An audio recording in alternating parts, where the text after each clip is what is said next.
Good morning, and welcome to Redeemer Lutheran Church. I'm Pastor Gary Lodeholt. As we continue our tour of Redeemer's worship space, and if you aren't here at Redeemer, I'll bet you have similar things in your own. Yesterday, we looked at some things that are in our space that are really adiaphora. Adiaphora is Martin Luther's term for things that are nice and serve a purpose, but they really aren't central to our faith. Today we want to do something of the opposite and look at a few things that are more important and truly significant in our worship areas.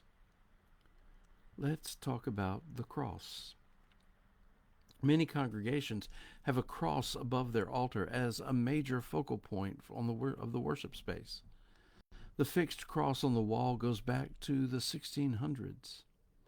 Here at Redeemer, we have a risen Jesus there, but we also have a wooden cross on which we hang our processional cross right up front. The processional cross is the most historic form of the cross and goes back to the 300s.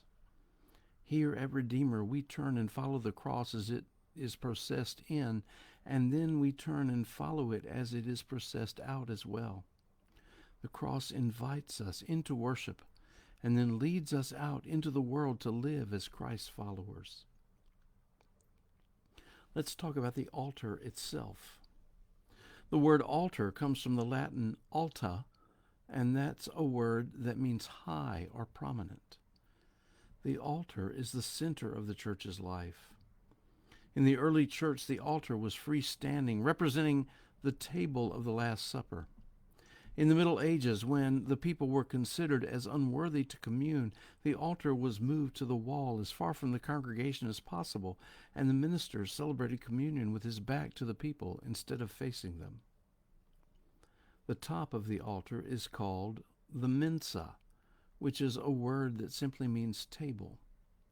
The standard height of most altars is 39 inches, a number connected to the 39 lashes Jesus received.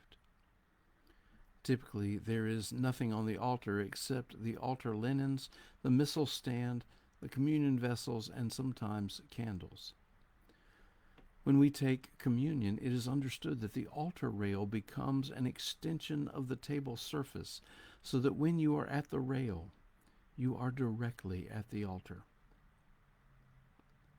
The place where the Word of God is preached and read is called the pulpit.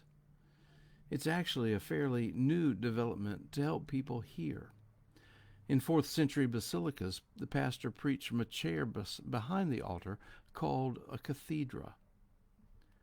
I remember a story the preaching professor at seminary told us. It came from the days when there weren't any women pastors, so the story is a little dated. Nevertheless, there's a story in the Gospels where some folks say to one of Jesus' disciples, "Sir, we would see Jesus." In other words, we want to see Jesus. Help us. How do we do that? The preaching professor told of one pulpit he preached from, and carved into the desk were those words, "Sir, we would see Jesus." It's a powerful reminder that the pastor in this place isn't to call attention to himself or herself, but rather is to be transparent so that Jesus is seen and heard. That's what a pulpit is for. Thanks for watching, and remember to let this day belong to God.